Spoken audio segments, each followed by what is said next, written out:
Bonjour, aujourd'hui vidéo 8.5 sur une application, une utilisation du PGCD très pratique pour les fractions. Alors je vais commencer par rappeler deux définitions. Donc la première, c'est la définition d'une fraction irréductible. Une fraction est irréductible si on ne peut pas la simplifier. Je vous rappelle que pour simplifier une fraction, il faut diviser le numérateur et le dénominateur par un diviseur commun. Donc lorsque l'on ne peut pas simplifier une fraction, on dit qu'elle est irréductible. Enfin, deux nombres sont dits premiers entre eux si leur PGCD est égal à 1, c'est-à-dire qu'ils n'ont d'autres diviseurs en commun que 1. Alors voilà ma propriété qui va être très utile donc pour simplifier des fractions. Pour rendre irréductible une fraction, on divise le numérateur et le dénominateur par leur PGCD. Vous savez que pour simplifier une fraction, on utilise d'abord des critères de divisibilité pour trouver un diviseur commun aux deux nombres, au numérateur et au dénominateur. Il suffit pour la rendre irréductible directement de simplifier le numérateur et le dénominateur par le PGCD. Donc par exemple avec 390 sur 624, si je divise le numérateur par le PGCD de 390 et 624 et le dénominateur par le PGCD de 390 et 624.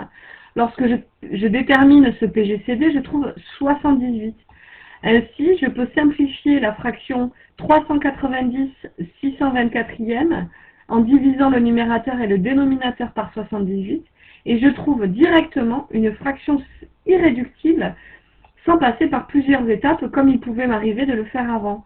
Donc 390 sur 624 est égal à 5/8 et j'ai obtenu cette fraction irréductible en une seule étape en divisant par le PGCD des deux nombres.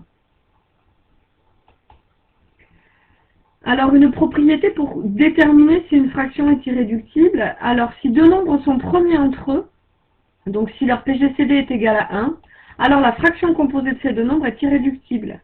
Par exemple, 793 sur 133 est-elle irréductible?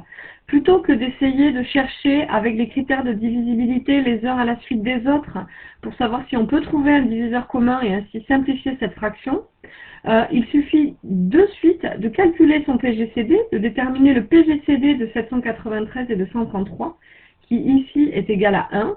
Ainsi, ceci signifie que 793 et 133 sont premiers entre eux, donc ils n'ont qu'un seul diviseur commun qui est 1. Ainsi, la fraction, écrite 793 sur 133, est irréductible. Voilà une petite application simple, une petite utilisation simple mais très utile pour simplifier des fractions. Merci de répondre aux questions laissées à la suite de cette vidéo.